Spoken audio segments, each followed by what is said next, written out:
요즘처럼 이제 안 좋은 소식이 많이 들려오는 때가 없는 것 같습니다. 뉴스를 보면 사실 좋지 않은 일들이 엄청 많이 나오죠. 뭔가 좀 기쁜 일.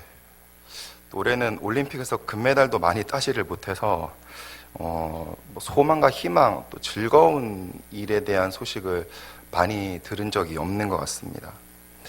하지만 이 소망과 희망이라는 말은 사람들을 좀 기대하게 하고 좀 설레게 하는 부분이 있는 것 같습니다. 예를 들면 이러는 거죠. 남편이 이제 출근을 했습니다. 매일 아침마다 회사를 나가는 거죠. 근데 어느 날 갑자기 일을 하면서 쓰러졌다는 거예요. 병원에 가서 MRI를 찍었더니 암이라는 겁니다. 완전 청천벽력이죠. 병원비도 너무 많이 들고 그 남편이 가정을 지탱하는데 어떻게 살아갈까? 이럴 때 엄마가 대비해 놓은 보험은 소망이 될 수 있습니다. 희망이 될 수 있죠. 물론 안 좋은 이야기지만요. 이래선 안 되겠지만. 또 군대 가면은 고참들이 그러더라고요. 눈을 감아봐. 눈을 감습니다. 뭐가 보여? 아무것도 안 보입니다. 그게 네 군생활이야. 네, 앞으로 힘들 거라는 거예요. 안 그래도 이제 군대 가기 싫은데 이런 말을 들으면은 더 힘들고 더 우울해지는 것 같습니다. 하지만 기약이 없는 군생활이면 얼마나 소망이 없겠습니까? 딱 21개월만 참으면 그래도 제대한다라는 것이죠. 이게 군생활하는 사람들의 소망이 될 수가 있습니다. 그리고 헬스장에서 운동하는 사람들 있지 않습니까? 이 헬스장에서 운동하는 사람들은 힘들게 운동을 하죠. 막 자전거 타고요, 러닝머신을 막 뛰면서 헥헥거리면서도, 그리고 무거운 막 아령을 들고 기구를 막 밀면서 사람들이 그렇게 고통스럽지만은 운동을 하는 이유가 무엇이겠습니까? 내가 이거 조금만 더 들면, 내가 이거 조금만 더 뛰면은 지금보다 훨씬 더 아름다운 몸매와 또 건강을 소유할 수 있다는 이 소망 때문에 그러는 것입니다. 여러분, 누구나 힘든 시간은 있죠. 하지만 이 힘든 시간을 버텨내는 가장 큰 이유는 그 힘든 시간 뒤에 찾아오는 소망이라는 것 때문입니다. 하나님을 따라가는 일에도 보면 힘든 일이 참 많이 있습니다. 그렇죠. 오늘 말씀에 보면 이스라엘 백성들이 그랬습니다. 하나님께서 아브라함을 부르셔가지고 이스라엘 민족을 이루게 하셨습니다. 물론 아브라함 때에는 민족이라는 단어를 쓸 만큼 큰 어떤 창대한 그런 백성이 있는 그런 나라 개념은 아니었습니다. 그냥 단순히 가족 개념이었죠. 근데 아브라함이 이삭을 낳고 또 이삭이 야곱을 낳고 요셉이 형들 때문에 애굽에 팔려가서 거기서 총리 대신이 되면서 아버지와 가족들을 다 애굽으로 모셔왔고 거기서 시간이 지나면서 생육하고 번성해서 이제는 민족이라는 말을 쓸 수 있을 정도로 성장하게 되었습니다. 이렇게 야곱의 가족들이 민족을 이루어 가면서 시간도 제법 흐르게 되었고요. 이집트는 요셉이라는 총리 대신을 알지 못하는 세대로 대물림을 하게 됩니다.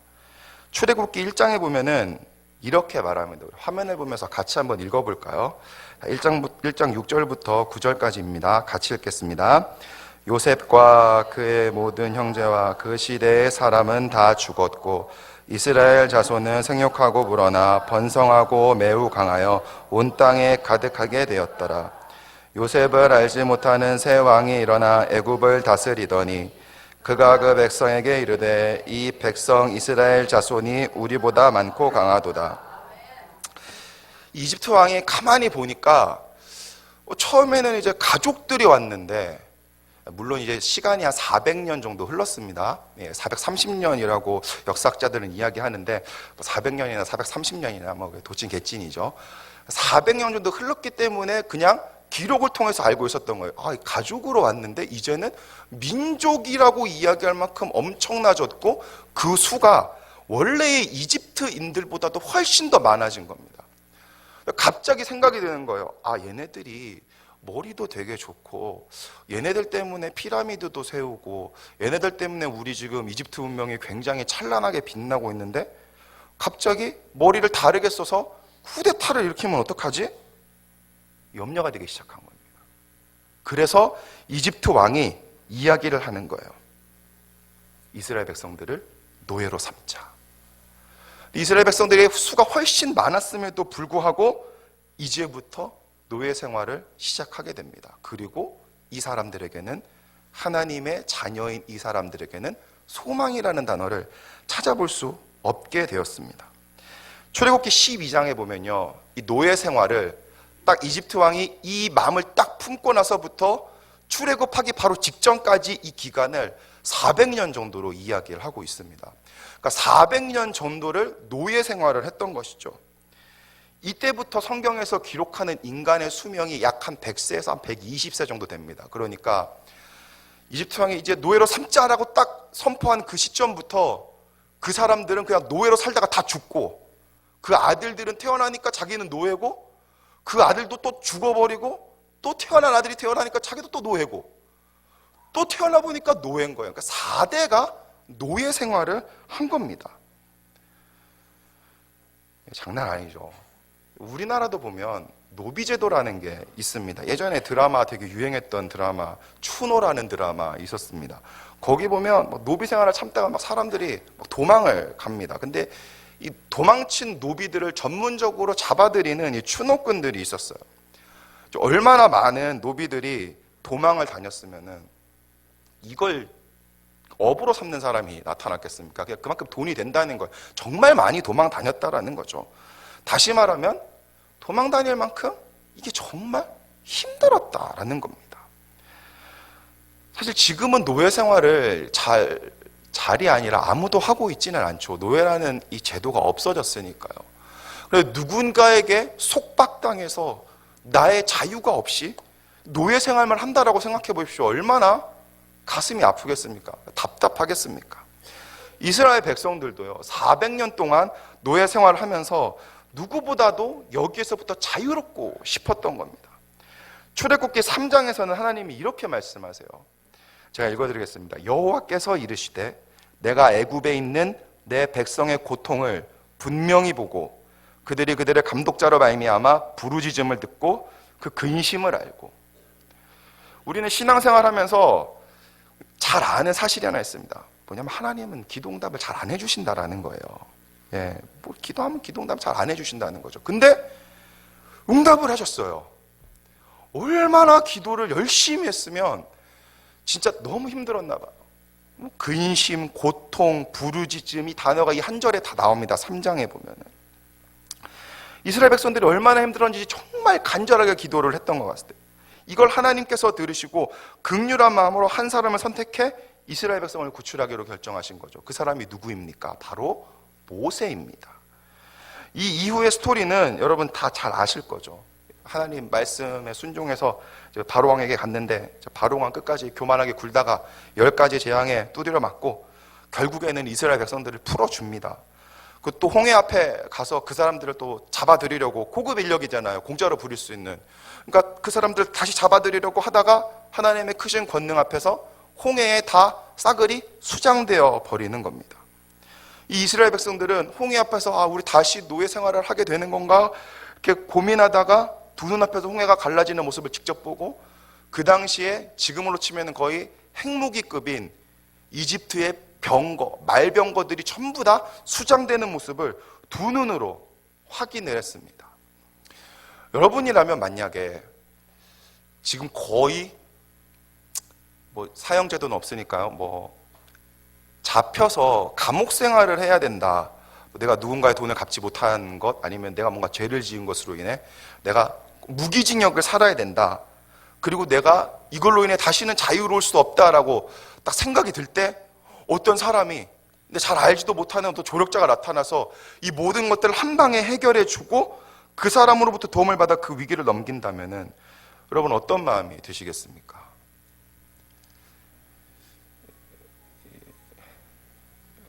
어떤 마음이 드실 것 같아요?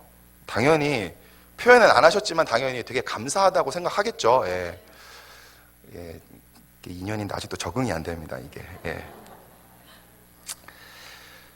이게 당연히 감사하고 또 감사할 그럴 이유가 되는 겁니다.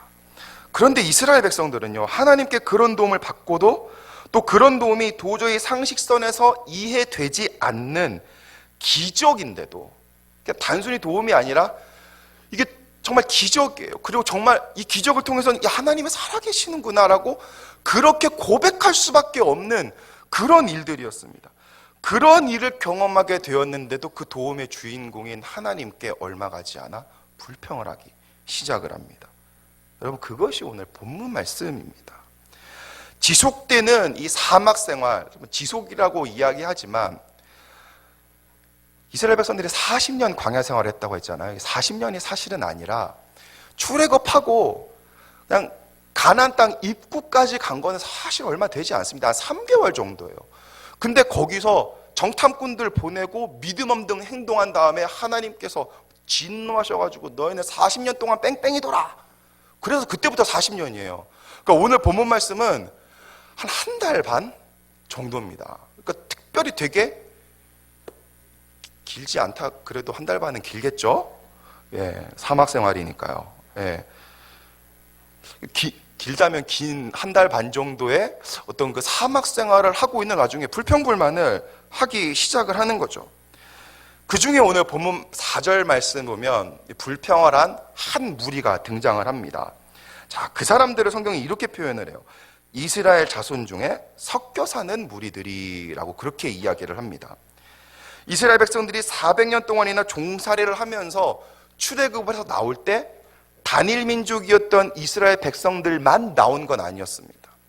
이집트가 그 당시에 초강대국이었기 때문에 이 강대국에서 무언가를 이루어 보고자 주변에 있는 사람들도 많이 이집트로 이민을 온 것이죠. 거기에는 이스라엘 백성이 아닌 다른 인종들도 함께 섞여 있었다라는 겁니다. 그것이 오늘 성경 본문 말씀 이야기하는 이스라엘 백성 중에 섞여 사는 무리들이라는 표현인 거죠. 우리나라 흥선대원군이 쇄국전책을 표본한 뒤에 한 200년의 시간이 정도 지났습니다. 옛날에는 우리나라를 한민족, 단일 민족이라고 이야기를 했지만 지금은 그렇게 이야기하는 사람들이 많이 없습니다. 물론 그런 표현이 있지만은 왜 그런지 아시죠? 그만큼 국제 그 문명, 문화들이 많이 교류가 돼서 국제 결혼도 많이 하고 혼혈들이 많이 있다라는 겁니다. 이것처럼 400년 동안이나 이스라엘 백성들이 종살이를 할 때 그들만 있었던 건 아니에요. 그 중에 자기들의 정체성을 지키지 못하고 이집트 사람들과 결혼하기도 하고 혹은 섞여 사는 다른 무리들, 다른 인종들과도 같이 결혼한 사람들도 있었습니다. 근데 이런 사람들도 함께 종살이를 했기 때문에 같이 자유를 얻어서 출애굽을 하게 되는 겁니다. 오늘 성경은 이 사람들이 지금 일으킨 문제에 관해서 이야기를 하는 거예요. 민수기 11장 4절 오늘 본문 말씀 4절에 보면은 이렇게 이야기합니다. 그들 중에 섞여 사는 다른 인종들이 탐욕을 품음에 이스라엘 자손도 다시 울며 이르되 누가 우리에게 고기를 주어 먹게 하랴. 여러분, 성경이 지금 이야기하는 이 사람들의 탐욕이, 지금 탐욕이라는 것이 무엇입니까? 바로 고기를 먹고 싶다라는 이 마음이었습니다. 섞여 사는 이 인종들이 우리 고기 먹고 싶은데 라고 이렇게 이야기를 하니까 이스라엘 백성들, 단일 민족인 자기의 정체성을 잘 지키고 있던 이 이스라엘 민족들도 같이 이 분위기에 편승을 하기 시작을 합니다. 4절을 이어서 보면 후반절이 그렇죠. 이스라엘 자손도 다시 울며, 섞여 사는 무리는 고기 먹고 싶다고 했고 그 사람들의 분위기에 편승해 이스라엘 자손도라고 이야기합니다. 다시 울며 이야기를 했다는 거예요. 우리도 고기를 먹고 싶다. 여러분, 오늘 성경이 지적하는, 제기하는 문제는 뭡니까? 탐욕을 부렸는데 그게 고기를 먹고 싶다라는 거였어요. 어느 날 집에 갔는데 아내가 우리 남편을 사랑하는 마음에 우리 남편이 요즘 너무 고생도 많고 기력도 딸리고 그래서 없는 살림이지만 소고기를 모듬으로 사서 구워줘야 되겠다. 아내가 이제 장을 봐왔습니다. 쌈 다 차려놓고 남편이 퇴근하고 이제 와서 우리 사랑하는 아내의 이제 맛있는 저녁밥을 먹어야 되겠구나라고 해서 식탁에 딱 앉았는데 이게 소고기 구이인 거예요, 메뉴가. 남편이 젓가락을 딱 놓으면서 이야기합니다. 여보, 내가 요즘 민수기 말씀을 묵상하고 있는데 이스라엘 백성들의 광야 생활 중에 고기가 먹다고 투정 부렸다가 하나님한테 엄청 혼났어. 난 하나님의 진노를 부르는 행동하지 않을 거야. 오늘 저녁 금식합시다. 이렇게 하시는 분 없을 겁니다. 말이 안 되기 때문이죠. 성경에서는 여러분 그 후반절에 보면은 그렇게 이야기해요. 탐욕을 부린 이 사건 때문에 모세가 하나님 앞에 대신해서 기도를 이제 대원해서 기도를 합니다. 그러니까 하나님이 진노하셨다라는 그런 표현을 써요. 탐욕을 부렸더니 당연히 하나님께서 진노를 하셨다라는 거죠. 그렇지만은 사실 이것은 고기를 먹고 싶다라는 거는 저희는 벌써 엄청 죽었어야 돼요. 그러면 고기를 엄청 많이 먹기 때문이죠. 근데 성경에서 고기를 먹고 싶다라고 오늘 대목에서 이렇게 얘기했던 거는 단지 죄가 아니라 이 사람들이 좀 특별한 상황에 놓여 있었기 때문입니다. 여러분, 이스라엘 백성들은요, 노예 생활을 하던 애굽에서 나와서 사막을 지금 걷고 있는 그런 상황이었습니다. 단순히 갈 곳이 없어서 떠도는 것이 아니라 사막을 건너서 어느 정도 가면 하나님이 우리에게 약속하신 가나안이라는 곳이 나타나는 그런 목적이 분명한 여행을 하는 거였어요. 그래서 그곳으로 밤낮 없이 지금 걸어가고 있는 중이었습니다. 끝없는 사막을 걸어가는 이스라엘 백성들은 이 수백 년 동안 이어진 노예 생활에서 이제 벗어난 것도 그것도 되게 힘들었는데 그 몇 달 그거 좀 움직였다고 그 노예 생활했던 것들이 금방 피로가 풀리겠습니까? 그렇지 않죠. 그것도 되게 힘든데 사막을 걸어야만 합니다. 모래가 막 푹푹 파지는 그런 사막을 걷는다는 것은 굉장히 힘든 일입니다. 하지만 이 사람들은 자기의 조상 때부터 계속해서 하나님의 말씀으로 연결되어져 내려온 하나님의 약속이 있었습니다. 그것이 무엇이냐면 아브라함 때부터 이야기하신 거예요. 이삭과 야곱의 하나님 계속 이야기하신 꿈에도 그리던 가나안 땅에 대한 환상과 로망이 있었던 거예요. 반드시 내가 너희들을 젖과 꿀이 흐르는 그 땅으로 내가 데려갈 거야. 이 사람들은 400년의 노예생활 가운데도 이 소망 하나를 품고 지탱해 왔고, 그리고 사막 생활 중에서도 그 소망을 가지고 계속 걸어가고 있었다라는 겁니다. 여러분, 그런데 나중에 들어와 섞여 살게 된 다른 인종들은요, 이걸 알지 못했어요. 하나님이 누군지도 몰랐고, 이스라엘 백성들이 품고 했던 아브라함과 이삭과 야곱에게 주신 하나님의 약속이 무엇인지 잘 몰랐습니다. 그 사람들은 그냥 노예생활 하면서 그냥 하루하루를 연명하게 가는 게 그냥 그것에 자기의 삶의 목적이 있었던 거예요. 여러분, 이것이 이스라엘 백성들과 섞여 사는 무리들의 차이입니다. 이스라엘 백성들에게는 한 가지 분명한 목표가 있었고 목적이 있었고, 섞여 사는 무리에게는 그것이 없었다라는 것이죠. 그래서 이스라엘 백성들이 가나안 땅에 대해 가지는 목적도 이해할 수 없었습니다. 야, 그냥 대충 주변에서 잘 먹고 잘 살면 되지, 야, 꼭 거기까지 가야 되냐. 이것이 섞여 사는 무리들의 생각이었다라는 겁니다. 가나안까지 가는 길이 힘들었죠. 계속 사막에서 텐트 생활을 해야 합니다. 먹을 것도 여러분 만나밖에 없었습니다. 매일 똑같은 메뉴만 먹으면 여러분 금방 질리죠. 된장찌개도 하루 이틀 먹어야지 이거 되게 먹기 싫습니다. 일주일 동안 계속 먹으면은. 그래서 이 사람들이 다른 메뉴를 생각해낸 거예요. 그것이 무엇이냐면 자기들이 노예 생활을 할 때 이집트에서 먹었던 음식입니다. 성경이 오늘 그걸 이야기하고 있죠. 그러면서 이야기해요. 고기 먹고 싶어, 고기 먹고 싶어. 불평하기 시작하는 거예요. 그러니까 이스라엘 자손도 하나님의 약속을 알았지만 거기에 편승해서 같이 고기 먹고 싶어, 고기 먹고 싶어 이렇게 이야기를 하기 시작하는 겁니다. 여러분, 그런데요, 모든 이스라엘 백성들이 다 이 분위기에 편승한 건 사실 아닙니다. 이들과는 달랐던 아주 소수의 이스라엘 백성들이 있었습니다. 그 사람들이 누구였냐면 바로 지도자 모세입니다. 그리고 모세의 형 아론이고요. 그리고 모세의 시종이었던 여호수아, 그리고 여호수아 못지않은 믿음의 사람 갈렙입니다. 이 사람들은 섞여 사는 무리와 이스라엘 자손과는 다른 행동을 합니다. 그것이 무엇이냐면 가나안 땅까지 가는 여정에서 섞여 사는 무리들 그리고 이스라엘 자손과는 완전히 다른 목적을 가지고 불평불만을 하지 않았다라는 겁니다. 여러분, 상황은요 사실 똑같죠. 리더들이라고 다른 것은 없습니다. 뭐 학교 다닐 때 보면 선생님들, 뭐 수학여행 가면 선생님들이라고 이제 선생님들 잘 이끄셔야 되니까 애들 사고 없이. 그러니까 뭐 학생들이랑 건 조금 다른 방에 이제 쓰시죠. 애들은 뭐 한 방 큰 방에다가 한 50명씩 막 몰아놓고 선생님들은 4인실, 화장실 딸린데 뭐 이런 데 쓰세요. 뭐 리더니까 이해할 수 있습니다. 그러면 모세, 여호수아, 아론, 갈렙 이런 사람들도 그런 방을 썼을까요? 사막이라 그래가지고 사막의 스위트룸이라 그래가지고 얼마나 좋겠습니까? 그냥 텐트가 조금 더 큰 거예요. 그러니까 별 다를 게 없습니다. 오히려 먹는 것도 사실 똑같았고요.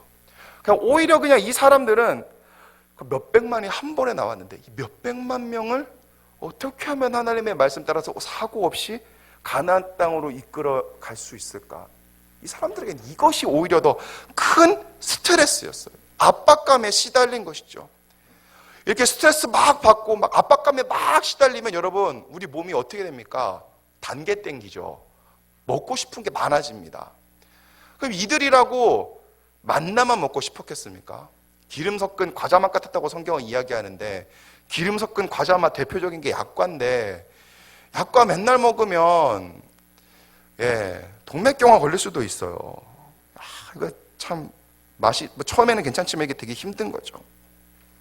그럼 이들이라고 해가지고 신선한 다른 것들을 먹고 싶지 않았겠냐라는 겁니다. 성경은 이렇게 얘기해요.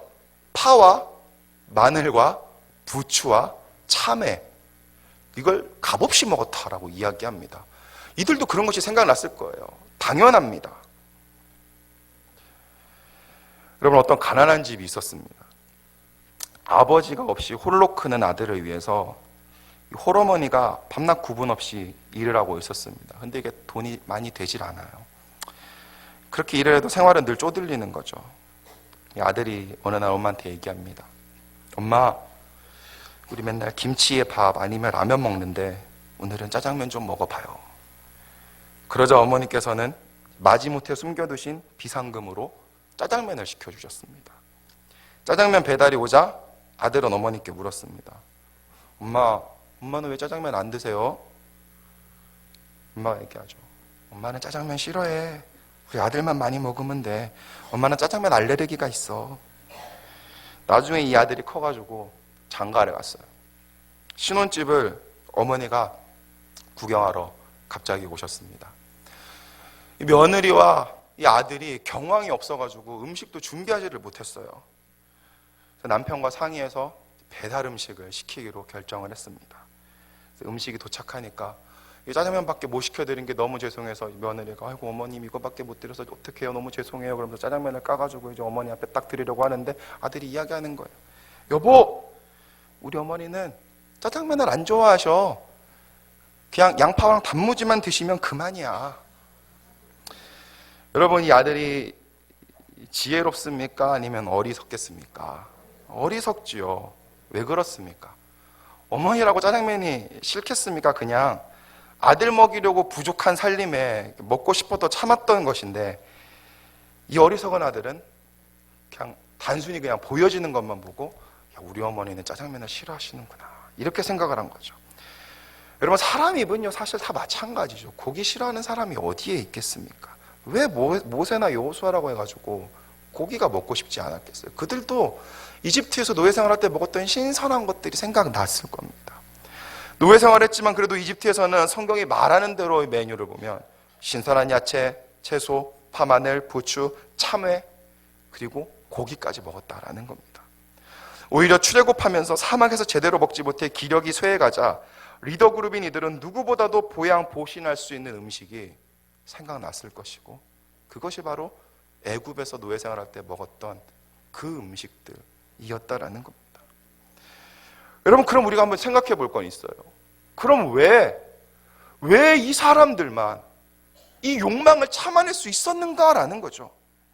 섞여 사는 다른 인종과 그에 반응했던 이스라엘 백성들과는 다르게 왜 이 사람들만 먹을 것을 참아내는 그 욕망을 그걸 어떻게 참아냈냐라는 겁니다. 여러분, 이들의 가슴에는요 한 가지 것으로 가득했습니다. 그것이 무엇입니까? 하나님이 자신들에게 약속하신 가나안 땅이었어요. 내가 여기에 들어갈 수 있다면, 여기는 내 조상 아브라함과 이삭과 야곱 때부터 하나님께서 약속하신 땅이었기에 내가 여기에만 들어갈 수 있으면 당장 햇볕이 뜨겁고 잠자리가 불편하고 먹을 음식이 다양하지 못하고 마실 물이 부족해도 나는 참을 수 있어. 가나안 땅을 위해서라면 그 어떤 고난도 참고 견딜 각오가 되어 있었다라는 겁니다. 또 오히려 만나라도 주셔가지고 굶어 죽지 않고 가나안 땅을 향해 나아갈 수 있음을 감사했다라는 겁니다. 바로 이들이 진짜 하나님께서 원하신 진짜 이스라엘 백성들이었던 겁니다. 여러분, 우리는 교회를 다니죠. 그래서 사람들이 교회를 다니니까 이렇게 부릅니다. 기독교인입니다 라고 이야기를 해줍니다. 다시 말하면요, 그리스도인인 거죠.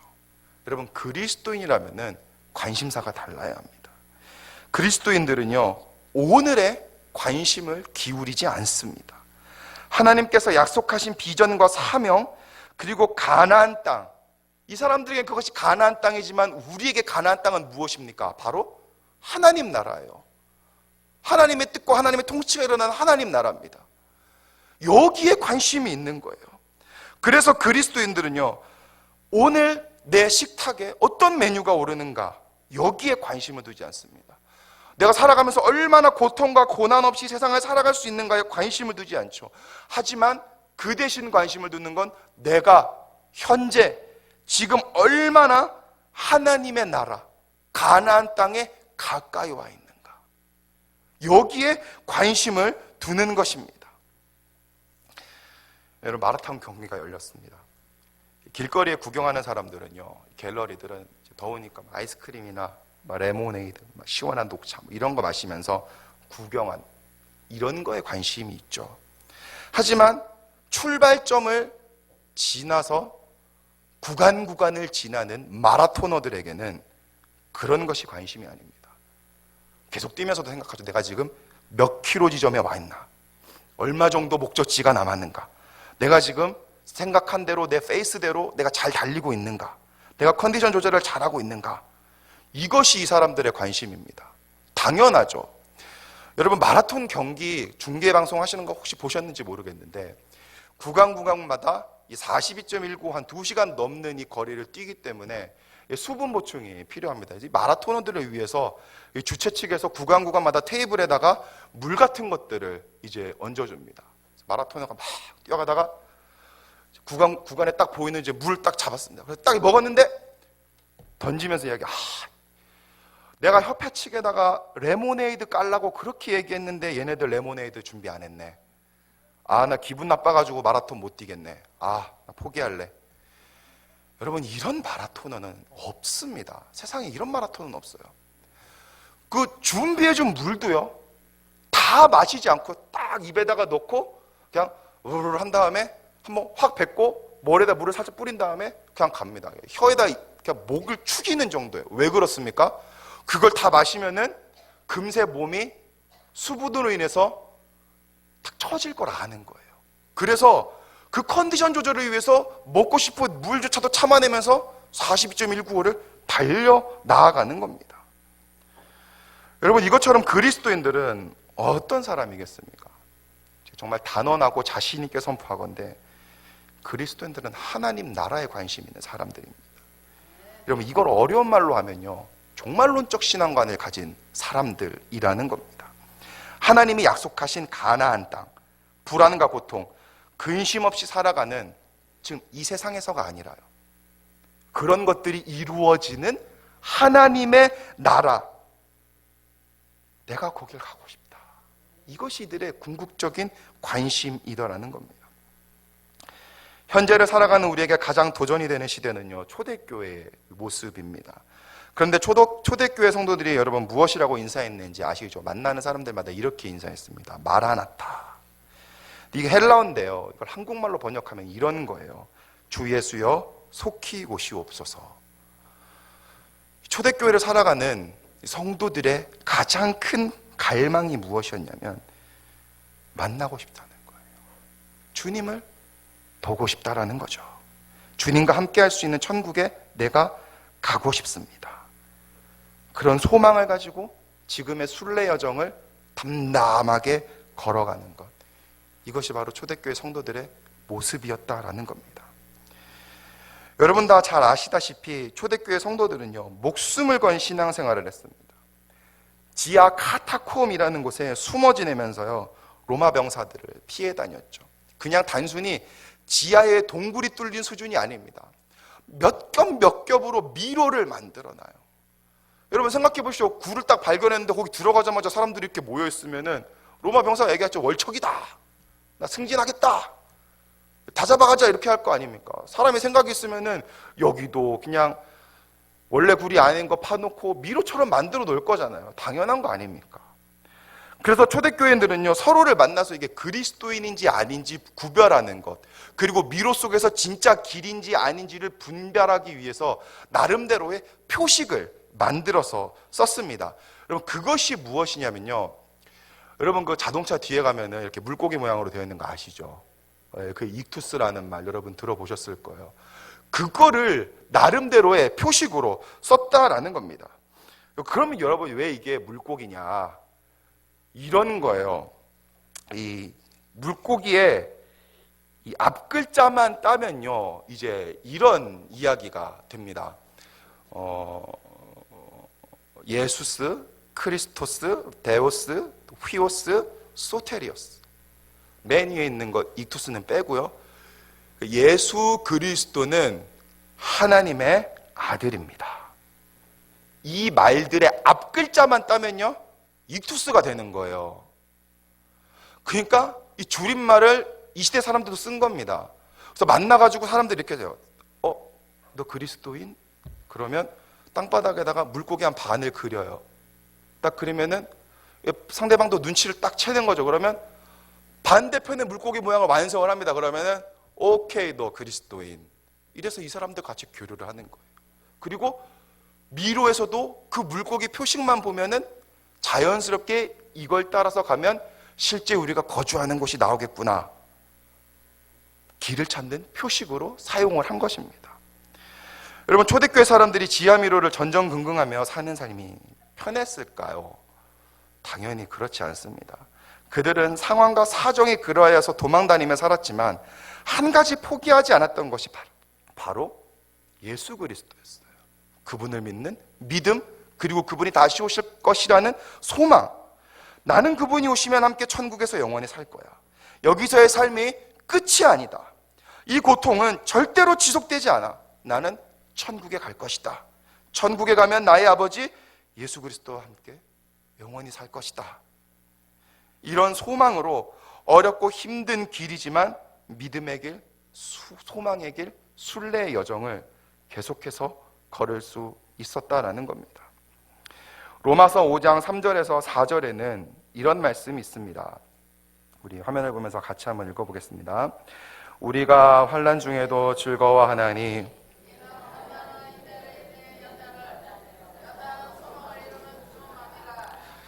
바울 사도가 이렇게 얘기합니다. 인과관계예요, 여러분.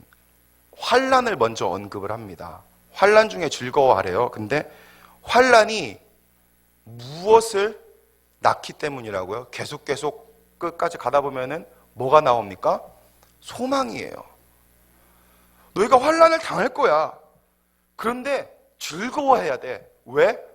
그 환난의 끝에는 소망이 있기 때문이야. 천국, 주님, 하나님 따라.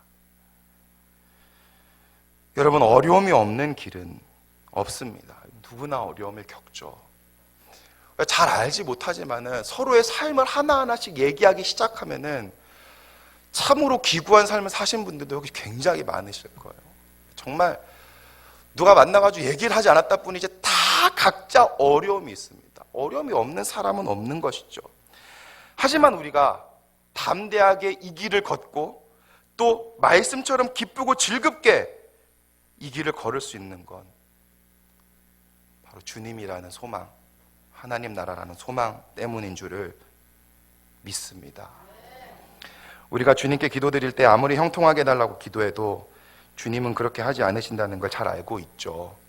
이렇게 해주세요, 저렇게 해주세요 하는데 하나님은 응답이 없으세요. 이제는 어떤 환난 가운데서도 기쁘고 즐겁게 이 길을 걸을 수 있는 담대한 소망을 주십시오. 이렇게 기도해야 할 것입니다. 바라기는 우리 성도님들 삶에 환난이 닥쳐와도 주님이라는 소망으로 모든 역경을 감당해내시고 또 기쁘고 즐겁게 순례의 여정을 걸으실 수 있기를 축복합니다.